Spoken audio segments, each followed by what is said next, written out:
उनका रिश्ता आज से नहीं बल्कि कई जन्मों से है और वो किस मुसीबत में है तारा तारा रानी ये भी जानती थी। तो उन्होंने कहा रुक्मण को आश्वासन दिया कि ठीक है, मैं तैयार हूँ, मैं तुम्हारे घर जो जागरण होगा उसमें मैं भी आऊँगी। और उन्होंने पंडित जी से बात कर ली। इस पर पंडित जागरण करने के लिए तैयार हो गया। रुक्मण जब ये बात तारा से कर रही थी और तारा रुक्मण के बीच वार्तालाप हो रहा था तो उस समय महल में किसी ने सुन लिया और जाके राजा के कान भर दिए कि वो तो जो सेविका है, एक सफाई कर्मचारी है, रानी उसके यहाँ जागरण में जाना चाहती हैं। अब जो हरिश्चंद्र थे उन्होंने डायरेक्ट रानी से ना पूछकर, सीधे रानी से ना पूछकर इस बात की तह तक जाने का सोचा।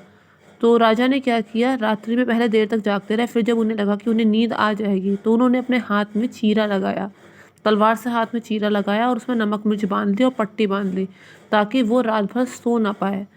अब जब वो रात भर सोएंगे नहीं तो रानी जागरण के लिए कैसे जाएगी।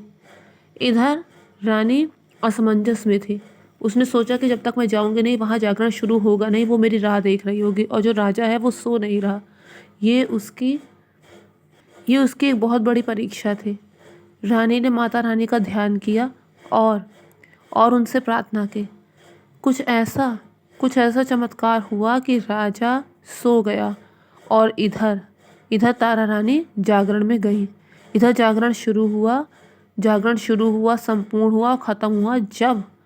जब रानी लौटी तब राजा जगा हुआ था और उन्होंने रानी का रास्ता रोक लिया और उन्होंने कहा कि तुम एक तुक्ष सफाई कर्मचारी के यहाँ जागरण में गई थी। ये जो तुम्हारे हाथ में प्रसाद है इसमें क्या है? मैंने देखा है इसमें मांस के टुकड़े हैं।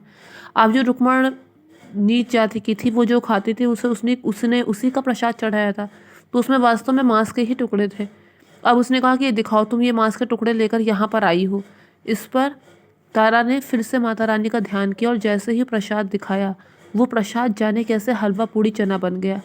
राजा को बड़ा आश्चर्य हुआ। उसने कहा ये क्या जादू है, ये क्या चमत्कार है।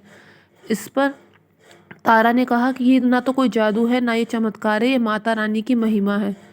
राजा को और क्रोध आ गया। उसने कहा अच्छा, माता रानी की महिमा जरा मुझे भी दिखाओ, साबित करो तुम जो कह रही हो। जब राजा बहुत ज़्यादा क्रोध में था तो तारा ने कहा कि अगर आपको मेरी माता रानी की महिमा देखनी है तो अपने प्रिय नीले घोड़े को काट दो, अपने पुत्र रोहित को काट दो और उसके टुकड़े मेरे पास लेकर आओ। राजा के समय उस समय खाली माता रानी का चमत्कार देखने का फितूर सवार था। उसके मन में क्रोध इतना ज़्यादा था, उसने बिना सोचे समझे तुरंत एक्शन लिया।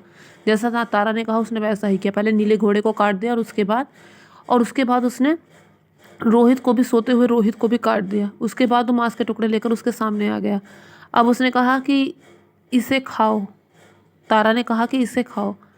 अब जब जैसे टुकड़ा मुंह के पास ले जाने लगा राजा की अश्रुधारा फूट पड़ी। अब मुझे होश आया कि उसने ये क्या किया है।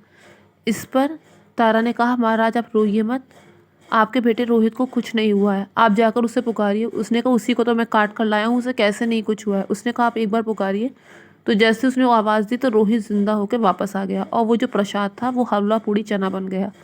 राजा ने माता रानी की महिमा को माना और उन्हें प्रणाम किया।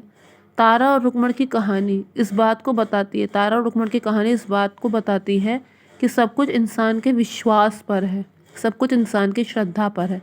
अगर श्रद्धा हो तो कुछ भी नामुमकिन नहीं। कुछ लोगों को ये शिकायत होती है कि ऐसा तो पहले समय में होता, अब नहीं होता। अब भी होता है। अगर कुछ बदला है तो वो हमारे भाव बदले हैं, हमारा विश्वास का तरीका बदला है, हमें उतना विश्वास है ही नहीं। तो इसलिए सही तो यही है कि अपनी जो भी समस्या है वो उस परमपिता परमेश्वर को सौंप दें, उस पर विश्वास करें, अपने कर्म करें, अपने कर्मों पर ध्यान दें, बाकी सब कुछ भगवान पर छोड़ दें क्योंकि और कुछ तो हमारे हाथ में है ही नहीं। तो फ्रेंड्स मुझे उम्मीद है कि आपको मेरी ये कहानी अच्छी लगी होगी। अगर अच्छी लगी है तो मेक श्योर चैनल को सब्सक्राइब, वीडियो को लाइक और शेयर कीजिए। Thank you friends, thank you so much.